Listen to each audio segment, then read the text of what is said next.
एक व्यक्ति को ठग मिला, वही बता रहे थे ना, वो सबसे पूछे मुझे ठाकुर जी कैसे मिलेंगे, तो इतने में ही सब बोलते मंदिर में चले जाओ, कोई कहता परिक्रमा लगा आओ, कोई कहता ये कर लो, लेकिन नहीं मिले ठाकुर जी। तो रोता रोता एक गली में पहुंचा, तो वहां से एक ठग आ रहा था, उससे पूछने कि मुझे ठाकुर जी कैसे मिलेंगे।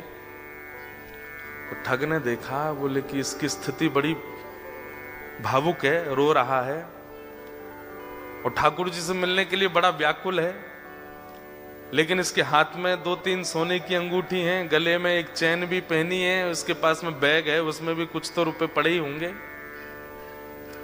चलो इसको मिलवाते हैं ठाकुर जी से। बोले मेरे साथ चलो, मेरे पीछे पीछे चलो। और जैसे ही बोला पीछे, वो तो इतना उत्साहित हो गया, चलो चलो मिलवाओ ठाकुर जी से। जमुना जी ले गए। जमुना जी जाकर के बोले अब सारे वस्त्र उतार दो, अपने झोला रख दो नीचे। वस्त्र उतार दिए तुरंत। बोले कैसे मिलेंगे ठाकुर जी? बोले जितना पहना है सोना चांदी सब उतार दो। सब उतार दिया। बोले बस एक वस्त्र में रहो, जाओ कंठ भर जमुना जी में खड़े हो जाओ। तुरंत चला गया। अब उसको ठंडी कहां लगती है, उसको गर्मी। जिसको ठाकुर जी से मिलने की इच्छा हो, उसको फिर बाह्य व्यवहार, फिर जिसको प्रेम हो गया हो ना, उसको ना भूख लगती है, ना प्यास लगती है, ना नींद लगती है, ना ठंड लगती है, ना गर्मी लगती है, कुछ नहीं लगता। प्रेम अद्भुत वस्तु है। हम आप सब लोगों को जो होता है वो आकर्षण है। हम आप सब लोगों को जो होता है वो संसारी केवल और केवल मोह है। बहुत 0.1% किसी जीव को प्रेम होता है। हमारा आपका प्रेम स्वच्छ नहीं है, लेकिन जिसको प्रेम हो जाता बाधित नहीं करती। अपने प्रियतम को अगर देखना है तो कितनी भी ठंड पड़ रही हो, वो ठंड में जग जाएगा। अपने प्रियतम के लिए भूखा रहना है तो रह लेगा। चला गया, यमुना जी में खड़ा हो गया कंठ भर जल में, और बोले नेत्र बंद कर लो।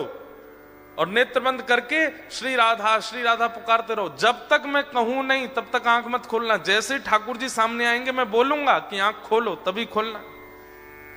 तुरंत आंख बंद करके खड़ा हो गया। ठंड पड़ रही थी, कंठ भर जमुना जल में खड़ा है। श्री राधा श्री राधा श्री राधा श्री राधा। ठग ने सारे कपड़े उठाए, झोला उठाया, अंगूठी सब उसकी ली, भाग गया। वो बेचारा खड़ा है जमुना जी में। इतने में ही नुकुंज में विराजमान श्री किशोरी जी ठाकुर जी के पास गई। बोले श्याम सुंदर, देखो तो एक वैष्णव कितनी ठंड में जमुना जल में खड़ा होकर के मुझे पुकार रहा है। ठाकुर जी बोले तो क्या इसको दर्शन देना है? ठाकुर जी बोले इसने कोई ऐसा पुण्य तो किया नहीं है, ऐसे कोई इसके भजन साधन तो है नहीं, इसको दर्शन। बोले कि आप वो करिए जो हम कह रही हैं, बस इसको दर्शन दे के आओ। देखो कितना बेचारा परेशान हो रहा है।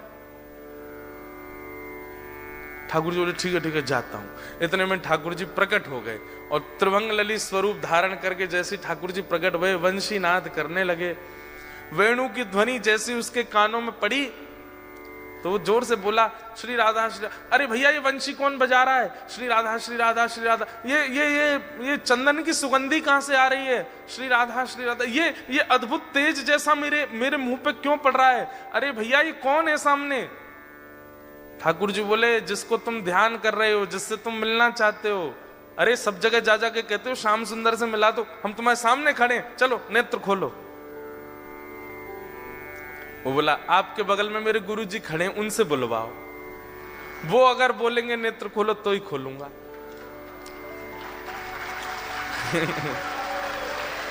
ठाकुर जी आप आ गए, बहुत अच्छा किया आपने अपने वचन का निर्वहन किया, पर आपके बगल में मेरे गुरु जी खड़े हैं, वही मुझे लेकर के आए थे। उन्होंने ही कहा था जमुना जी में खड़े हो जाओ, राधा राधा जपो।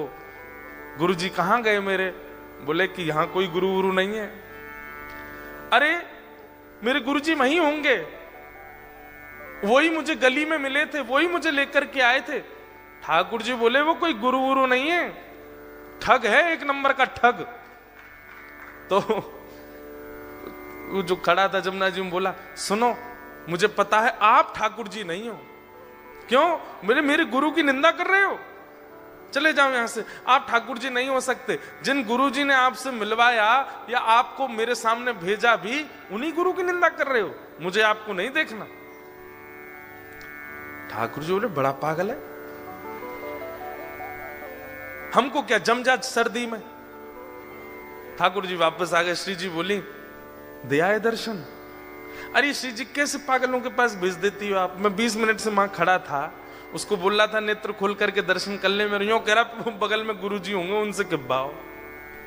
उसका गुरु वो ठग है, एक नंबर का चोरी करता है, ब्रजवासियों की चोरी करता है। उसको तो किसी दिन बताऊंगा मैं, उसको गुरु माने बैठा है। इनको इतनी बुद्धि नहीं किसको गुरु बनाना चाहिए, किसको मानना चाहिए, उसकी बात मान के बैठा है।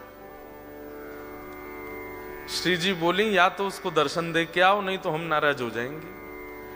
उसको दर्शन दो। बोले अरे वो गुरु की आज्ञा मानेगा। बोले तो गुरु को खोजो, पहले गुरु से बुलवाओ कि आंख खोल, दर्शन दे के आओ। ठाकुर जी बोले हे श्यामा जी आप कितनी भोली हो, कितनी सीधी हो,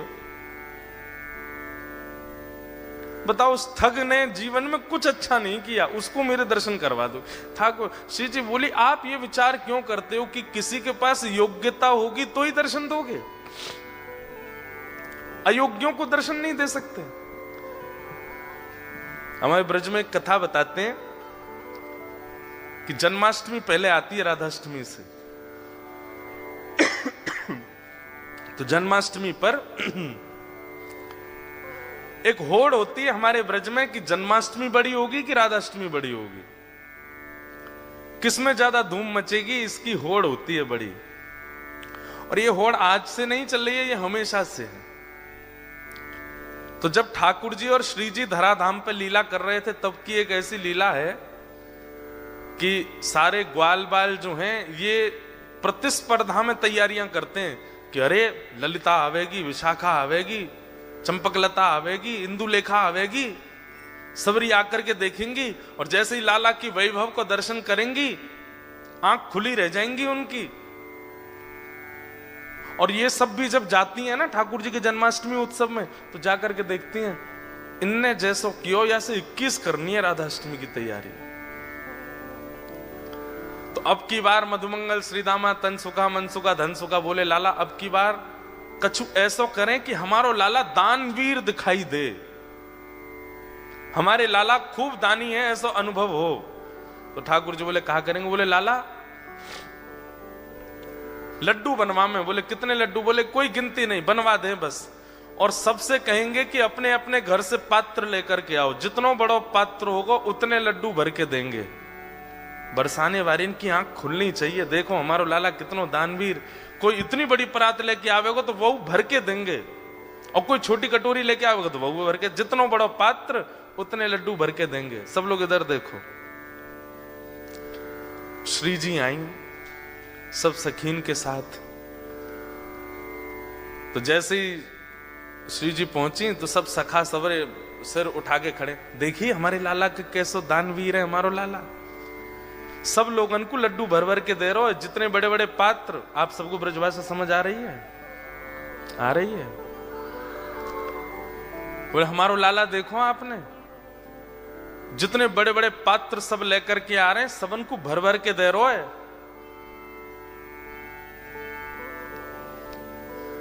इतने में ललिता बोली और कोई छोटे पात्र लेके आ रहे हो तो? वो बोले भाई जितना बड़ा पात्र उतने ही लड्डू मिलेंगे, और तुम्हारी बस चले तो इतना बड़ा पात्र ले आओ, लाला भर के ही देखो। अब तुम पे है ही इतना सा तो फिर तो 4 लड्डू ही देखो। ललिता विशाखा बोली राधाष्टमी पे बरसाने आई हो अब के तो दिखाएंगे हम। तो सब रे सखा बोले ऐसो कहा करेंगे ये? तो बरसाने में कहा कियो, सब जगह हल्ला मचवा दियो, कोई भी पात्र लेकर के मत आइयो, खाली हाथ आइयो। तो ये सुनकर के सब सखा बोले बताओ पात्रन की मना कर दे तो कहा देंगे ये? सब खाली हाथ जा रहे। तो कहा देखो कि मुख्य द्वार पे ललिता विशाखा खड़ी हैं और जितने लोग आ रहे हैं सबन को बड़े बड़े पात्र पकड़ा रही हैं, कोई भी छोटा पात्र नहीं, सबन को बड़े बड़े पात्र दे रही हैं। अब जाओ श्री जी के पास, और श्री जी वह पात्र को भर भर के दे रही हैं। जैसे ही मधुमंगल श्रीदामा सबरे पहुंचे, अरे तुम्हारो लाला तो बड़ो पात्र होगो तो ज्यादा देगो, छोटो होगो तो कम देगो, हमारी श्री जी तो पात्र भी खुद देती हैं और फिर वह भर के और दे में। ये हमारी लाडली जी हैं, ये हमारी किशोरी जी हैं। इतनो सो मोह रह गयो ग्वाल बालन को। लाला तू एक काम कर, बोले कहा, तू अपनो जन्मदिन बाद में कर, हम कछु भी करें, ये बात 21 ही कर ला में, क्यों 1 महीना बाद आता है श्री जी का जन्मदिन। ठाकुर जी बोले अब मैं का दोबारा जन्म लेके आऊं 1 महीना बाद? बोले कहां बता मैं कितनों कछु कर ले हो, हम तो 21 ही नहीं कर आवे हर बार। तो हमारी श्री जी कैसी? अब इसके आध्यात्मिक अर्थ क्या है कि हमारे ठाकुर जी तो ऐसे भैया तुम्हारी पात्रता जितनी है उतनी कृपा करेंगे, पर हमारी श्री जी कैसी हैं? बोले पात्र भी स्वयं बनाती हैं और फिर कृपा भी करती हैं। ऐसे हमारी लाडली जी, ऐसे हमारी किशोरी जी। तो श्री राधा रानी बोली जाओ पहले उस ठग को खोजो और उसको लेकर के जमुना जी पर जाओ, बातें किब्बाओ कि लाला आंख खोल, और ये जब आंख खोले तो या दर्शन दे के फिर आओ। ठाकुर जी बोले जा रहा हूं। ठाकुर जी गए, अब ठग को खोज रहे हैं वृंदावन में कहां है। इतने में वो कहीं मिल गया, तो ठाकुर जी जैसे ही पहुंचे आंख पे हाथ धरे, अरे भैया इतनी जोर से रोशनी आ रही है, कौन आयो? इतने में श्री राधा रमन लाल प्रकट हो गए उसके सामने। ठग बोलो आप?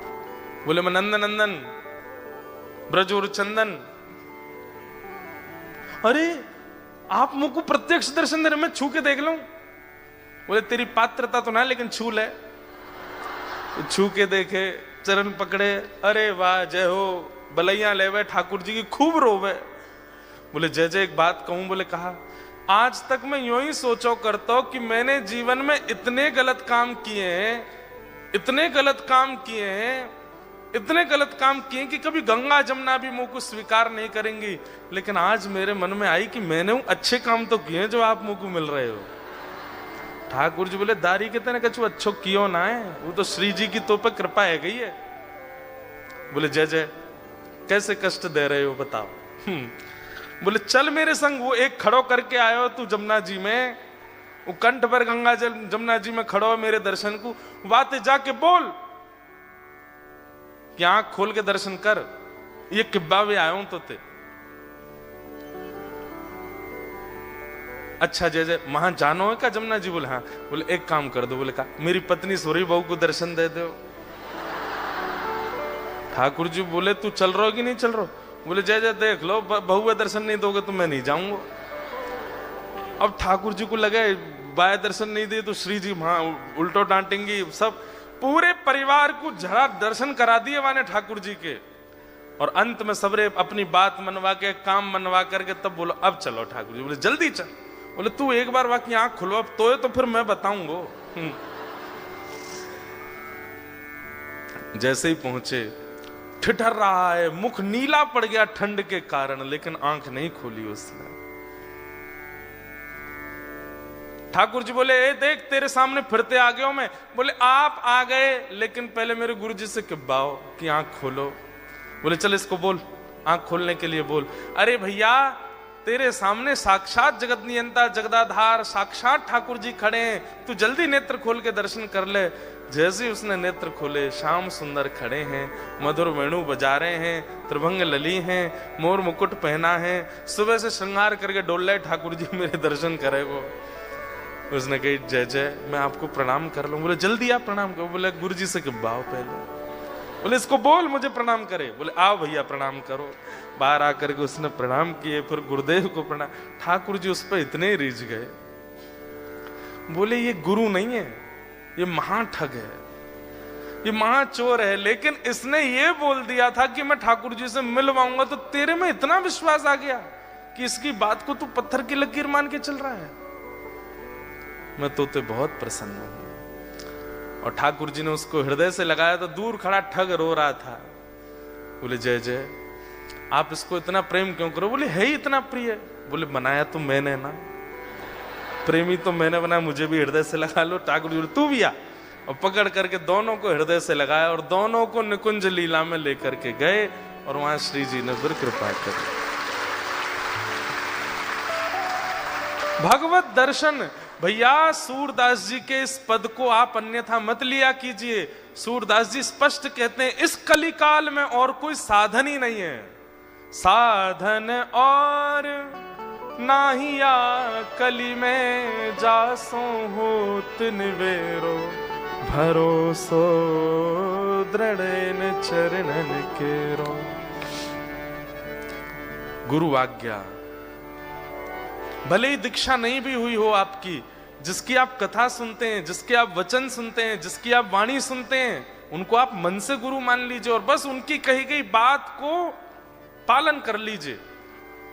अगर कभी आप कोई रील देख रहे हैं और अचानक से हमारे वृंदावन के पूज्य हमारे प्रेमानंद जी महाराज की आती हैं, कभी किसी महापुरुष की आती है, कभी किसी संत की आती है, आपके सामने वो रील आ गई या वीडियो आ गई और आप 2 मिनट सुनने लगे और उसमें उन्होंने सीधा पहला वर्ड ही यही कहा कि भाई सवेरे 5 बजे उठना चाहिए, बस उसको मान लीजिए। वही चाबी है। आप सत्य बता रहे हैं, इतने सामान्य सी बात भी आप एक आचार्य की मान लेते हैं ना, उसी से ही भगवत भाव प्रकट होने लग जाते हैं चित्त में। देखो इसके पीछे कॉन्सेप्ट क्या है कि अभी आप अपने स्वयं के स्वामी बने हुए हैं, इसलिए आपकी जिम्मेवारी आपके ही हाथ में है। गलत करोगे तो भी आपको भोगना पड़ेगा, अच्छा करोगे तो भी आपको ही मिलेगा, सब कुछ आप अपने स्वामी बने हुए हो। लेकिन जैसे ही आप किसी के आसरतु होते हैं, जैसे आप किसी का आश्रय ग्रहण करते हैं, उसकी बात को मानना प्रारंभ कर देते हैं और वो व्यक्ति वैष्णव है, ठाकुर जी का भक्त है, तो फिर ठाकुर जी को चिंता होती है कि अरे बताओ, ये इतनी दूर ऑस्ट्रेलिया में रहता है, इतनी व्यस्त क्रम में रहता है और फिर ये मेरे एक वैष्णव की बातें मान रहा है। अगर इसका कल्याण नहीं हुआ तो इस वैष्णव और मेरी इस पर कृपा और मेरा ये आश्रय है, इस पर अविश्वास हो जाएगा, इसलिए इसकी बातें पूरी करनी चाहिए। तो इसलिए आप जब किसी गुरुआश्रित हो जाते हैं तो ठाकुर जी को चिंता होती है कि भाई ये गुरु आज्ञा मानता है और अगर इसका कल्याण नहीं हुआ तो गुरु शिष्य परंपरा नष्ट हो जाएगी, इसलिए ठाकुर जी फिर कृपा करते हैं। तो चाहे सूरदास हो, चाहे कुंभनदास हो, चाहे रैदास हो, चाहे मीराबाई हो, सबको दर्शन गुरु कृपा से।